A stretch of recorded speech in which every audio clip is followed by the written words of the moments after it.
Bueno, hola de nuevo chicos y chicas. En este nuevo vídeo voy a intentar exponeros la parte del temario correspondiente a la crítica que hace Hume a la causalidad. Es una parte un poco quizás compleja en algunas partes, pero bueno, voy a intentar hacer una exposición que sea medianamente sencilla, por si acaso tenéis alguna dificultad o algún problema, ¿vale? En primer lugar hay que entender que Hume, en su visión de la causalidad, lo que hace en un primer lugar es dar una visión de la causalidad según la tradición, ¿vale? Es tal y como se estaba viendo, o sea, tal y como se estaba viendo la causalidad hasta ahora, que venía de la tradición de Aristóteles, que la había seguido Santo Tomás, pero bueno, estaba un poco en la ciencia de la Edad Media hasta ese momento, hasta la época moderna, seguía la visión de la causalidad según la cual se puede resumir en ciertas ideas, como las siguientes. Las conexiones causales son vínculos objetivos, relaciones que realmente se dan en las cosas, ¿vale? La idea de causalidad que había hasta ese momento, la idea tradicional, entendía que el vínculo causa-efecto, los vínculos causales, son vínculos que son objetivos, es decir, que se pueden ver intersubjetivamente y que van más allá de los sujetos, que los sujetos que digamos que están viendo esa conexión causal son independientes de esas conexiones, ¿vale? Que las relaciones causa-efecto son objetivos en cuanto a que cualquier persona la puede ver y trasciende esos sujetos, ¿de acuerdo? Bien. Además, la visión tradicional de la causalidad entiende que si A es causa de B, entonces en A se encuentra cierta capacidad gracias a la cual, si se da A, entonces se dará B. Es decir, hay una relación de necesidad entre esos dos objetos que son causa y efecto, ¿vale? Es decir, pongamos por el ejemplo de una, una piedra que es lanzada y rompe el cristal, ¿vale? Pues según esta visión tradicional de la causalidad, eh, si una roca, una piedra es lanzada y entonces esa piedra rompe un cristal, entonces en ese lanzamiento de esa piedra se encuentra una característica de necesidad, ¿vale? Gracias a la cual si alguien tira una roca, una piedra ante un cristal, entonces el cristal se romperá de manera necesaria, ¿vale? Es decir, ese cristal no podría haber sido roto si no llega a ser por ese lanzamiento de esa piedra, ¿vale? Y además, esta visión tradicional de la causalidad entiende que el principio de causalidad, según el cual pues todo lo que existe tiene una causa, es evidente y cierto por sí mismo, ¿vale? Es decir, el principio de causalidad hasta ese momento se entendía como un vínculo que era objetivo, es decir, que trascendía cualquier sujeto, era intersubjetivo, era conocible por cualquier observador, ¿vale? Porque eran vínculos que realmente se daban en las cosas mismas, ¿vale? Además, son vínculos que son necesarios, ¿vale? Es decir, como puesto el caso que os acabo de comentar, un cristal que es roto por una piedra no podría haber sido roto si no llegase por esa piedra, ¿vale? Hay una relación de necesidad, ¿vale? Y además, este principio de causalidad es evidente y cierto por sí mismo, ¿de acuerdo? Todo lo que existe tiene una causa que la hace posible, ¿vale? Esta es la visión tradicional, que como digo, se remonta a Aristóteles y hasta ese momento era la que preponderaba, ¿vale? En cambio, Hume lo que va a hacer va a ser una crítica a la causalidad, como os digo, y para ello va a poner un ejemplo que es el de la mesa de billar, que bueno, es un ejemplo típico muy famoso, quizás un poco complicado de entender, pero bueno, a lo que se refiere Hume en un principio es que, puesto por ejemplo este caso de una jugada de billar, normalmente tendemos a entender que aquí lo que estamos viendo es un choque entre dos bolas, entre la bola blanca y la bola amarilla, y que ese choque es la causa del movimiento de la bola amarilla, ¿de acuerdo? Es decir, el choque de la bola blanca con la bola amarilla es la causa del movimiento de la bola amarilla. Esto es la visión tradicional, lo que normalmente entenderíamos que sucede, ¿vale? Pero según digamos, el empirismo de Hume, según el método inductivo de Hume, aquí de lo único que podemos tener experiencia es de impresiones individuales, ¿vale? Realmente aquí lo que estamos viendo en esta jugada, en este GIF que tenéis aquí que os pongo, lo que diría Hume es que realmente lo único que estamos viendo es un choque del palo del señor que está jugando a billar, un choque del palo con la bola blanca, vemos una bola blanca que choca con la bola amarilla, vemos la bola amarilla que es golpeada que golpea en la pared de la mesa y que finalmente acaba cayendo en el agujero.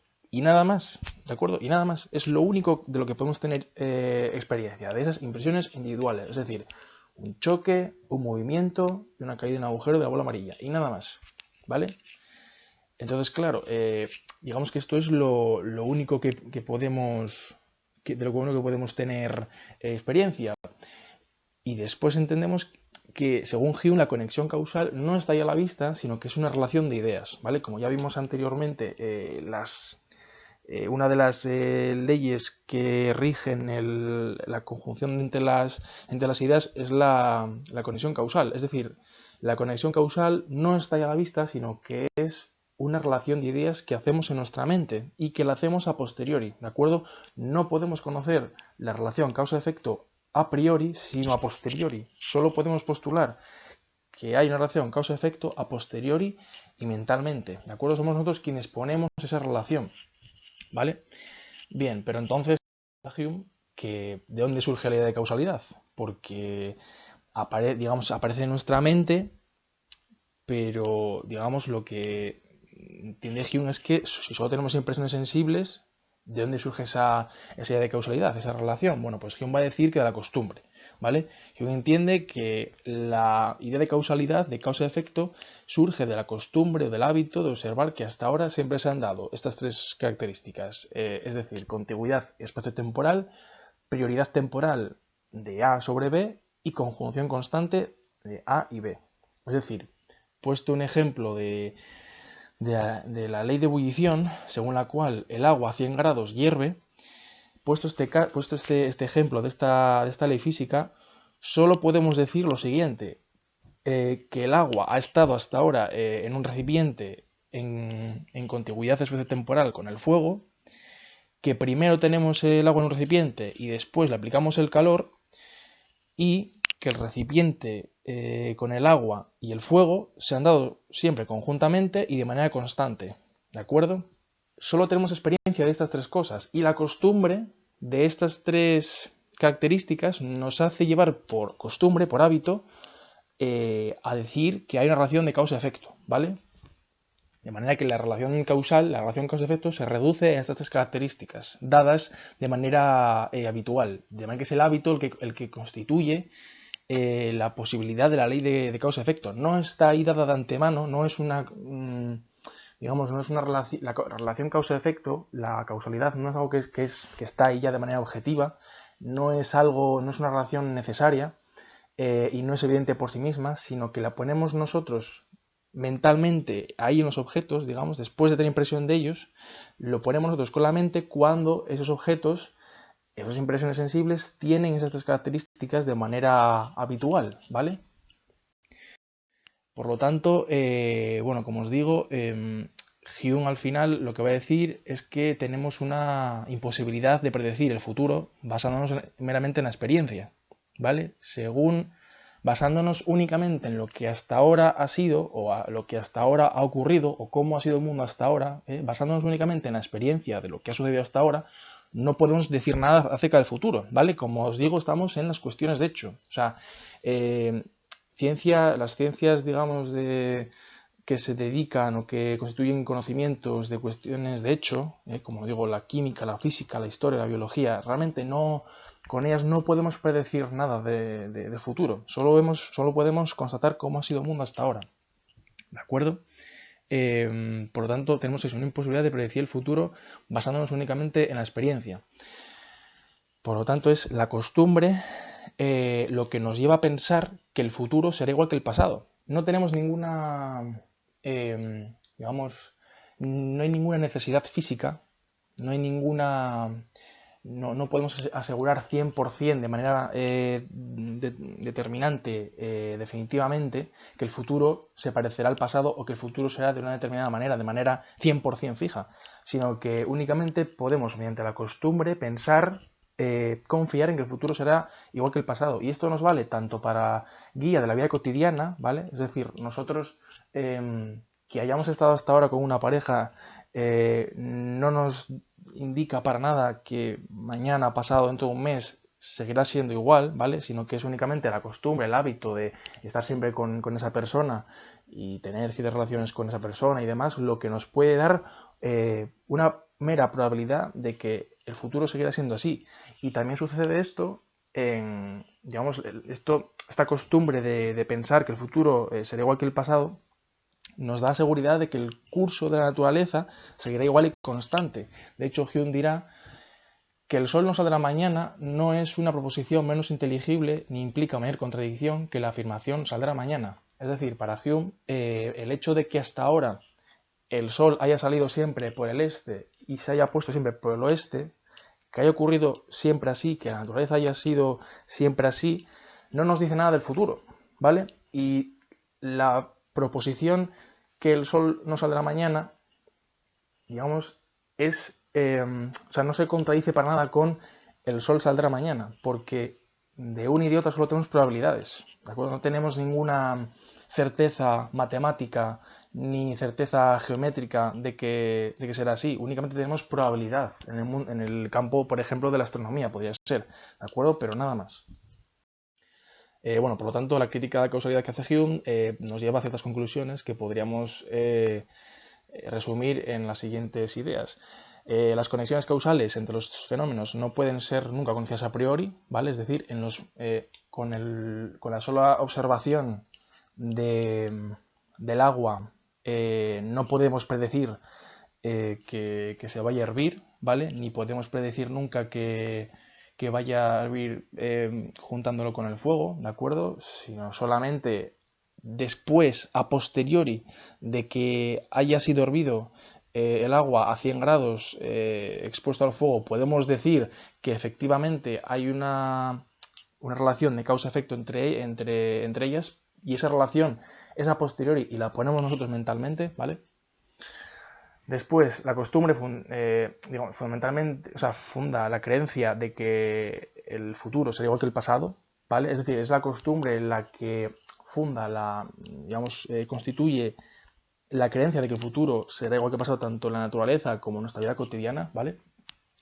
Y además, la visión tradicional según la cual todo lo que empieza a existir tiene una causa necesaria de su existencia, no tiene una evidencia empírica, ¿vale? Es decir, esa idea tradicional de que todo lo que existe tiene una causa que la hace posible no es evidente empíricamente. No hay una necesidad física, sino solamente probabilidad, ¿de acuerdo? No hay ninguna necesidad física. No podemos determinar para siempre de una vez cómo va a ser el mundo, sino que hay hay lo que posteriormente se llamará principio de incertidumbre. Realmente solo podemos hablar de probabilidades.